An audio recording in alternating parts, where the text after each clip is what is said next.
आज हम लोग इंस्ट्रक्शन फॉर्मेट के बारे में कुछ पढ़ेंगे। बेसिकली हम लोग जानते हैं कि instruction is what, it is the command given to computer to perform any specified operations. कोई भी इंस्ट्रक्शंस आप किसी प्रोग्रामिंग लैंग्वेज में जब इंस्ट्रक्शंस लिखते हैं तो एक लाइन ऑफ इंस्ट्रक्शंस उस पर्टिकुलर प्रोग्रामिंग लैंग्वेज का जो सिंटेक्स और ग्रामर होता है उसको फॉलो करके हम लोग लिखते हैं। Here we discuss the instructions which is used in any assembly language. तो किसी भी असेंबली लैंग्वेज में जो इंस्ट्रक्शंस हम लोग यूज करते हैं वो इंस्ट्रक्शंस बेसिकली एक फॉर्मेट को यूज करता है and that format contains two field. First one is the OP code and second one is the operand. Basically कोई भी इंस्ट्रक्शन फॉर्मेट जो किसी इंस्ट्रक्शंस के लिए लिखा जाएगा, असेंबली लैंग्वेज में there are 3 field in that instruction format.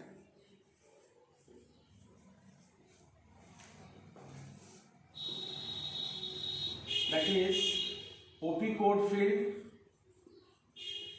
operand field and mode field. Now out of this 3 field, 2 field is mandatory. यानी OP code field and operand field is mandatory, mode field is not mandatory, it is optional. कोई भी code instruction जो हम लिखेंगे उसमें OP code होगा और operand field होगा। अब एक्चुअली ओपी कोड, ऑपरेंड और मोड फील्ड है क्या? OP code actually it is use for operation code. तो कोई भी ऑपरेशन के लिए हम लोग जो कोड जनरेट करते हैं नेमोनिक्स या सिंबॉलिक इंस्ट्रक्शंस, उसको ओपी कोड कहेंगे। अब ओपी कोड जो फील्ड है उसमें जैसे हम प्रोग्रामिंग लैंग्वेज में अलग अलग तरह का इंस्ट्रक्शन लिखते हैं, इसमें 3 तरह का ओपी कोड हम लोग जनरेट कर सकते हैं। First one is the DT, then DM, then PC. Actually DT is what? This is data transfer instructions, and DM is what? Data manipulation instruction, and PC is program control.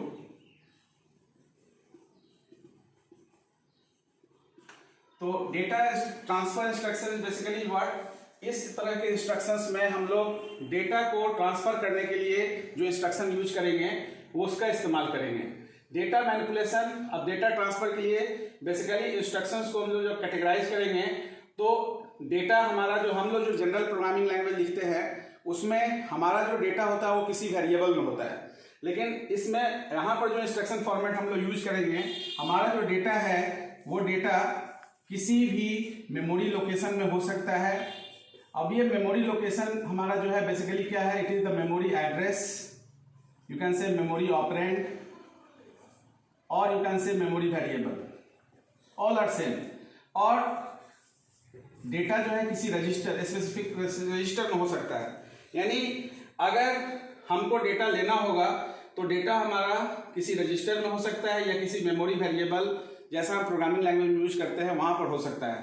तो data transfer instructions क्या है?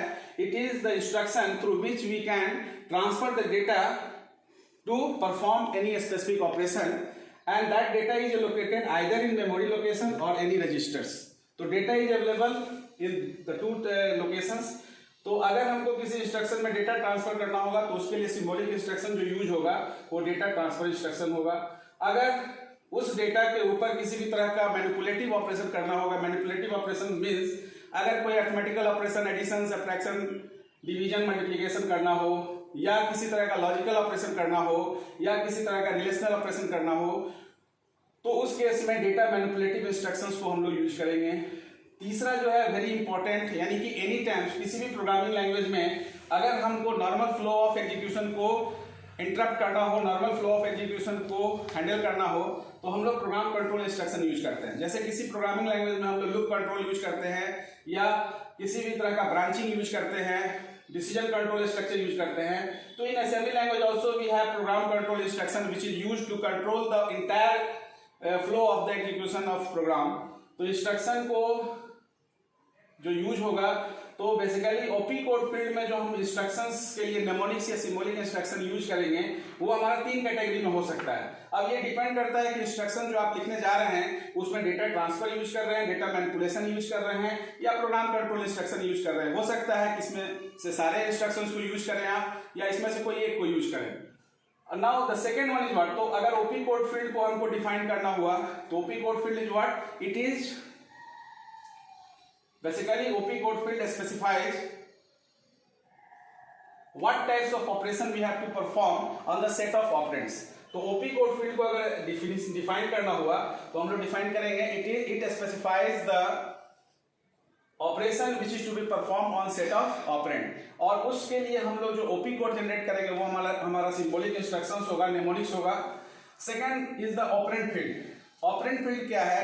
Operand field actually आपका address field कह सकते हैं, जिसके through हम instruction में ये बताएंगे कि हम ऑपरेशन किस सेट ऑफ ऑपरेंड पर कर रहे हैं। अब यहाँ जो ऑपरेंड फील्ड में जो हमारा ऑपरेंड यानी डेटा है, वो डेटा हमारा किसी भी मेमोरी वेरिएबल या रजिस्टर में हो सकता है। अब उसी मेमोरी वेरिएबल और डेटा जो आपका रजिस्टर में जो डेटा अवेलेबल है उसको रिट्रीव करने के लिए हमारे पास डेटा ट्रांसफर, डेटा मैनिपुलेशन और प्रोग्राम कंट्रोल इंस्ट्रक्शंस है, जिसको हम ओपी कोड फील्ड के थ्रू देंगे। Now these two are important and mandatory whenever we are writing any instruction in a semi-language programming. The third one is the mode field. It is not of mandatory, but it is very it play very important role in the instruction format. So mode field actually क्या है? It is the way through which we can select the operand for the operation. हम data को किस तरह से memory location या register से extract कर रहे हैं, रिट्रीव कर रहे हैं ऑपरेशंस को परफॉर्म कराने के लिए, वो मोड फील्ड हमको बताएगा। तो मोड फील्ड जो है वो इंस्ट्रक्शन फॉर्मेट में दिखेगा नहीं, लेकिन मोड फील्ड जो है इंपॉर्टेंट रोल प्ले करता है। Now we discuss various classification of instructions.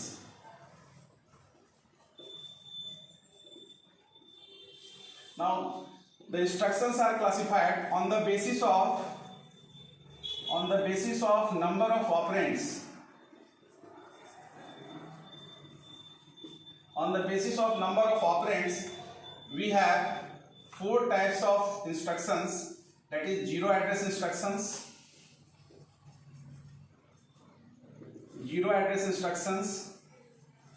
1 address instructions,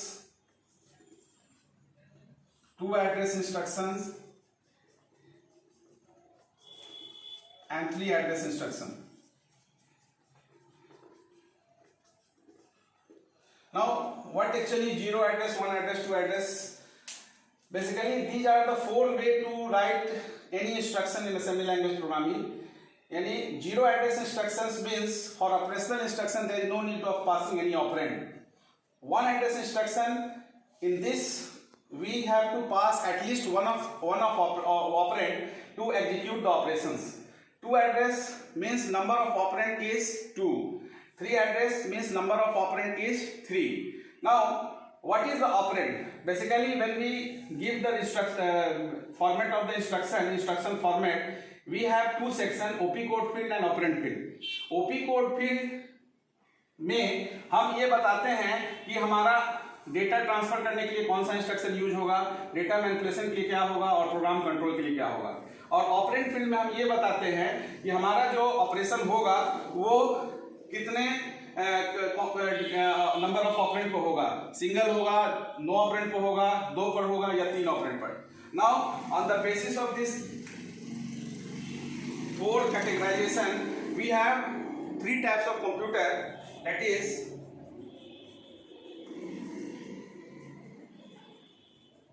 is stack organized computer, accumulator organized computer,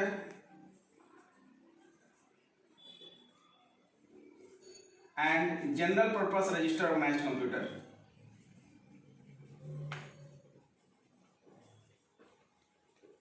Now a stack organized computer basically use 0 address instructions, and in a stack organized computer there is no need to pass any operand for operational instructions. Accumulator organized computer basically use 1 address instructions and there is need to at least pass 1 operand to execute the operation. In general purpose register basically we are using 2 or 3 address instructions to accomplish the particular job. Now general purpose register as like a microcomputer we are using. In the next video I will discuss the details. Thank you.